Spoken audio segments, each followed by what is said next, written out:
అందరికీ నమస్కారం. Welcome to untold history Telugu channel. ఈ ఎడారి దేశాలన్నింటికీ ఏమైనా వెర్ర్యా? యుద్ధం అన్నా చావడం అన్నా అంత మోజా? ఇజ్రాయిల్ కూడా డిజర్ట్ కంట్రీ కాబట్టి యుద్ధకాంక్షతో ఇలా రగిలిపోతోందా?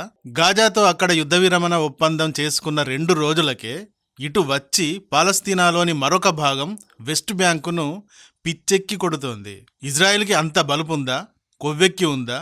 అక్టోబర్ 7, 2023 నుండి అంటే 15 నెలలుగా ఒక్కరోజు కూడా ఆపకుండా యుద్ధం చేస్తున్నా విసుగు అలసట రాలేదా? అంత పెద్ద ఆయుధ భాండాగారం ఉందా? ఆయుధాలు అయిపోవడం లేదా? ఇంకా యుద్ధం ఆపడం లేదు. మళ్లీ వెస్ట్ బ్యాంకును బద్దలు కొడుతోంది. Krishna Manohar IPS, son of Suryanarayana, he is undercover 24 hours 365 days. వ్యవసాయం చేస్తున్నాడు. పంట తినే నీలాంటి పురుగుల్ని ఏరేస్తున్నాడు. నాజర్ పోకిరి సినిమాలో ప్రకాష్ రాజుతో గర్వంగా చెప్పిన డైలాగ్స్ ఇవి. ఇప్పుడు ఇజ్రాయిల్ ఇలాగే చెబుతోంది ఈ విషయాలను గురించి. గాజాకు సంబంధించి యుద్ధ విరమణ చేసిన చాలామంది టెర్రరిస్టులు మిగిలిపోయారు, వారిని ఏరివేస్తున్నాం అంటోంది ఇజ్రాయిల్. 2025 జనవరి 15న ఇజ్రాయిల్ అండ్ హమాస్ల మధ్య కాల్పుల విరమణ ఒప్పందం కుదిరింది. ఇటు ఇజ్రాయిల్ తమ జైళ్లలో బందీలుగా ఉన్న పాలస్తీనా ఖైదీలను విడిచిపెట్టాలి, అటు హమాస్ తమ వద్ద బందీలుగా ఉన్న ఇజ్రాయిల్ పౌరులను విడిచిపెట్టాలి. ఇది ఒప్పందం. ఈ ఒప్పందం జనవరి 19 నుండి అమలులోకి వచ్చింది. ఒప్పందంలో మొదటి దశగా హమాస్ 33 మందిని విడిచిపెట్టాలి, ఇజ్రాయిల్ 1900 మందిని విడిచిపెట్టాలి. ఈ ప్రాసెస్ ప్రారంభమైంది. ఆల్రెడీ హమాస్ 4-5 విడిచిపెట్టింది కూడా. ఒకవైపు ఇలా శాంతి ప్రక్రియ జరుగుతూ ఉండగా ఇజ్రాయిల్ గాజా నుండి తన దృష్టిని వెస్ట్ బ్యాంకు వైపుకు మరల్చింది.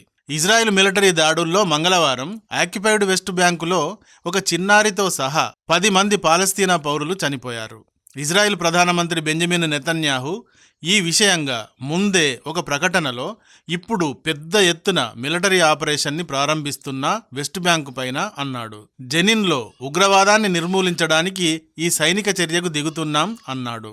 ఈ ఆపరేషన్ పేరు ఐరన్ వాల్. ఇదే పేరుతో ఆపరేషన్ ఐరన్ వాల్ పేరుతో 2023 జూలైలో వెస్ట్ బ్యాంకు ప్రాంతంలోని శరణార్థి శిబిరంపై పెద్ద మొత్తంలో ఆపరేషన్ నిర్వహించింది ఇజ్రాయిల్. ఈ ఆపరేషన్ ఉద్దేశం ఏమిటి అంటే, వెస్ట్ బ్యాంకులో జెనిన్ శరణార్థి శిబిరం అనే ఈ శిబిరం పైకి శరణార్థి శిబిరం లాగా కనపడుతూ ఉంటుంది గాని లోపల మాత్రం ఉగ్రవాదులు ఉంటారు. సాధారణ పౌరులు, పిల్లలు కూడా వీరితో కలిసి ఉంటారు.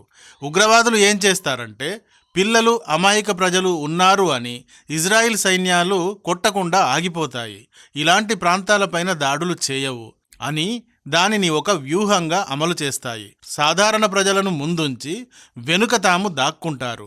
ఇలా ఉండడాన్ని మానవ రక్షణ కవచం అంటారు. ఇలా ప్రజలను తమ రక్షణ కవచంగా ఉపయోగించుకుంటారు టెర్రరిస్టులు. అయితే ఇజ్రాయిల్ ఇలాంటి రక్షణ కవచాలని లెక్క చేయడం లేదు. పుట్టలో ఎక్కడో దాక్కున్నా కూడా లాగి చంపుతోంది. దీనివల్ల అమాయక ప్రజలు, పిల్లలు అంతా చనిపోతున్నారు. ఇదే విధంగా ఇప్పుడు వెస్ట్ బ్యాంకుకి చెందిన జెనిన్ అను సిటీ పైన దాడులు చేస్తోంది ఇజ్రాయిల్. ఇజ్రాయిల్ యుద్ధ విమానాలు జెనిన్పై దాడి చేశాయని, షార్ప్ షూటర్సు మరియు సాయుధ వాహనాలతో ఇజ్రాయిల్ దళాలు నగరంలోని శరణార్థి శిబిరాన్ని చుట్టుముట్టాయని, కనీసం అంబులెన్స్లను కూడా రాకుండా ఆపుతున్నాయి అని వఫా అను వార్తా సంస్థ చెప్పింది. ఇక లోకల్ న్యూస్ ఛానల్స్ మాత్రం బుల్డోజర్స్తో సహా పెద్ద సంఖ్యలో జెనిన్లోకి ఎంటర్ అయ్యాయి. అక్కడ 10 మంది పురుషులను, ఒక పిల్లవాడిని చంపాయి, 40 మందిని గాయపరిచాయి అని కొన్ని వీడియోలతో చూపించాయి. చనిపోయిన ఈ 10 మంది సాధారణ ప్రజల లేక ఇజ్రాయిల్తో పోరాటానికి దిగిన ఉగ్రవాదుల అనే విషయం పైన ఇప్పటి వరకైతే ఒక క్లారిటీ రాలేదు. ఇలా ఇజ్రాయిల్ గాజా గుండెలపై నుండి దిశను మార్చి వెస్ట్ బ్యాంకులోని జెనిన్ గుండెలపైకి తెచ్చింది. టెర్రరిస్టు గ్రూపులను గురించి ఇజ్రాయిల్కి ఉన్నంత అవగాహన, వారి గురించి అర్థమవడం మరెవరికీ ఉండదు. అందుకే తన వేటను ఇంకా ఆపడం లేదు, వెతికి వేసేస్తోంది. ఎంత వేసినా ఈ ఉన్మాద జాంబీ మూకలు సమూలంగా అంతం అవుతారా? ఎన్నిసార్లు చేతులు తెంచినా, తలలు తెంచినా మళ్ళీ అతుక్కుని బతికి లేచే రావణుడిలా, కార్తవీర్యార్జునుడిలా ఈ టెర్రరిస్టు మూకలు ఒక చోట అంతం చేస్తే మరొక చోట పుట్టుకు వస్తూనే ఉంటారు. వీరి మంద బాగా పెరగ్గానే సంఖ్యను బాగా తగ్గించి వీరి పెరిగిన బలగాన్ని తోకలని కత్తిరించి ఒంగోబెట్టడం, కొంతకాలానికి వీరు మళ్ళీ మందను పెంచుకోవడం జరుగుతూ ఉంటుంది. ఒక ఇంట్లో 1-2 ఎలుకలు ఉంటే మనం పట్టించుకోం, కానీ ఆ రెండు కొన్నాళ్లకు ఎలుకల రాజ్యాన్ని విస్తరించి పడుకున్నప్పుడు మన కాలి వేళ్లను కొరకడం మొదలు పెడతాయి. అప్పుడు వాటిని నిర్మూలించడానికి మందు పెట్టడం, బోన్లు పెట్టడం, స్టిక్కీ ప్యాడ్లను పెట్టడం చేసి వాటి సంఖ్యను మళ్ళీ 1-2కు తగ్గించి వాటి బలాన్ని నిర్వీర్యం చేస్తాం. ఇక్కడ ఇజ్రాయెల్ కూడా అలాగే చేస్తోంది. గాజాలో గాని వెస్ట్ బ్యాంకులో గాని ఇజ్రాయెల్ వ్యతిరేక టెర్రరిస్టు గ్రూపులు పూర్తిగా అంతరిస్తాయని నమ్ముతుందా? నమ్మదు. నమ్మటం లేదు కనుకే వారు తిరిగి కోలుకోవడానికి మరో 5-10 ఏళ్ళో పట్టేలాగా వారి ఆయుధాలని, వారి బలగాలని, వారి బలాన్ని కొడుతోంది. ఈ విధంగా టెర్రరిస్టులకు, ఇజ్రాయెల్ దళాలకు మధ్య జరిగే దాడులతో జెనిన్ వెస్ట్ బ్యాంకు ప్రాంతం, ఆక్యుపైడ్ వెస్ట్ బ్యాంకు ప్రాంతం దద్దరిల్లిపోవడం జెనిన్ సిటీకి కొత్తేమీ కాదు, అలవాటైపోయిన విషయమే. జెనిన్ సిటీ వెస్ట్ బ్యాంకులోని ఒక ఇంపార్టెంట్ సిటీ. ఇజ్రాయెల్కి కేవలం 5-7 కిలోమీటర్ల దూరంలోనే ఇది ఉంటుంది. ఒక ఫ్లాష్ పాయింట్ లాగా ఉంటుంది. ఈ జెనిన్లో ఒక శరణార్థి శిబిరం ఉంటుంది. ఈ శిబిరం 1950లో స్థాపించబడింది. వాస్తవంగా ఇది యునైటెడ్ నేషన్ రెఫ్యూజీస్ ఆర్గనైజేషన్ ద్వారా నిర్వహించబడుతుంది. ఈ శిబిరంలో 14-18 వేల మంది శరణార్థులు నివసిస్తూ ఉంటారు. అయితే ఈ శరణార్థి శిబిరంతో వచ్చిన చిక్కేమిటంటే, ఈ శరణార్థి శిబిరాన్ని ఉగ్రవాదులు తమ అడ్డాగా మార్చుకోవడం. అల్ అక్సా మార్టిర్స్ బ్రిగేడ్ లాంటి టెర్రరిస్టు గ్రూపులు ఇక్కడ ఎనీ టైం ఉంటారు. శరణార్థి శిబిరం కాబట్టి దీనిపైన ఇజ్రాయెల్ దాడి చేయదు.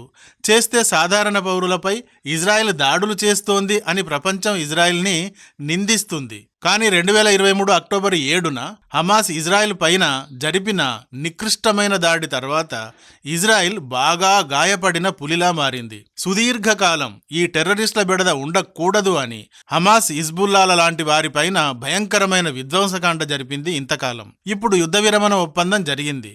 కానీ జరిగినంత మాత్రాన టెర్రరిస్టులు సడన్గా గాజులేసుకుని పాలు తాగుతూ బొక్కలో దాక్కుని కూర్చుంటారా?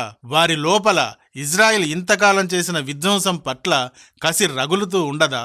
ఈ కసిని ఈ వెస్ట్ బ్యాంకులోని ఇజ్రాయెల్ సెటిలర్లపైన, బార్డర్ ఆవల ఉన్న ఇజ్రాయెల్ పౌరులపైన చూపించరా? దీంతో ఒంటరి వ్యక్తులను, ఆడవారిని, ఆస్తులను టార్గెట్ చేస్తూ ఉంటారు వీరు. చేయడమే వారి గుణం కదా. ఇలా ఆల్రెడీ చేస్తున్నారు కూడా. సో ఇజ్రాయెల్ వీరిని ఏరివేయడానికి ఇలా వెస్ట్ బ్యాంకు పైన ఐరన్ వాల్ అన్న పేరుతో ఒక ఆపరేషన్ దాడిని ప్రారంభించింది. వెస్ట్ బ్యాంకులో కూడా హమాస్ గ్రూప్ సభ్యులు పెద్ద ఎత్తున ఉంటారు. ఇంకా ఫతా అనే సంస్థ ఉంటుంది. ఫతా హమాస్ కు వ్యతిరేకంగా పనిచేస్తుంది. దీనివల్ల ఇజ్రాయెల్ కు పెద్దగా ప్రాబ్లం ఏమీ లేదు. ఇది వెస్ట్ బ్యాంకును రూల్ చేస్తూ ఉంటుంది. తర్వాత ఇస్లామిక్ జిహాద్ అనే సంస్థ, తామ్ అనే సంస్థ, అల్ అక్సా మార్టిర్స్ బ్రిగేడ్ అనే సంస్థ, పాలస్తీనా జిహాద్ అనే టెర్రరిస్ట్ సంస్థ, ఇలా రకరకాల టెర్రరిస్ట్ గ్రూపులు ఇక్కడ ఉన్నాయి. వీరి లక్ష్యం ఏమిటండి అంటే ఇజ్రాయెల్ని నిర్మూలించడం. కాబట్టి వీరు ఇజ్రాయెల్ని ఏదో ఓ రకంగా టార్గెట్ చేస్తూనే ఉంటారు. వీరికి ఏమైనా ఇవ్వండి, వీరికి పాలు ఇవ్వండి, నీళ్ళు ఇవ్వండి, గోల్డ్ ఇవ్వండి, డైమండ్స్ ఇవ్వండి, ల్యాండ్ ఇవ్వండి, ఏదైనా ఇవ్వండి, వీరికి అవి ఏవి అక్కర్లేదు. వీరికి ఇజ్రాయెల్ని నిర్మూలించడం కావాలి. ఇది జరిగే పని కాదు. సో ఇలాంటి వారిని ఇజ్రాయెల్ ఏం చేయాలి? ఏరివేయడమే చేయాలి. సో ఇజ్రాయెల్ ఇప్పుడు వీరిని ఏరివేయడానికి పోకిరి సినిమాలో నాజర్ చెప్పినట్టు పురుగులను ఏరివేసినట్టు ఏరివేయడం మొదలుపెట్టింది. ఇలా గాజా నుండి దృశ్యం వెస్ట్ బ్యాంకుకు మారిపోయింది. మరి ఈ దృశ్యానికి అంతం ఎప్పుడు? ఇది మతోన్మాదం ఆగితే తప్ప, మారితే తప్ప ఆగడం కష్టం అని నాకైతే అనిపిస్తుంది. మరి మీకేమనిపిస్తుందో కామెంట్లో తెలియజేయండి ఫ్రెండ్స్. మనం ఇలా కామెంట్స్ మాత్రమే చేయగలం కాబట్టి. ఈ వీడియో కానీ నచ్చితే ఒక లైక్ ఇవ్వండి. అలాగే ఇంతవరకు మా ఛానల్కి సబ్స్క్రైబ్ చేసుకున్నట్టయితే వెంటనే సబ్స్క్రైబ్ చేసుకోండి. ఇలాంటి వీడియోల నోటిఫికేషన్స్ కొరకు బెల్ ఐకాన్ని కూడా క్లిక్ చేయండి. Thank you for watching.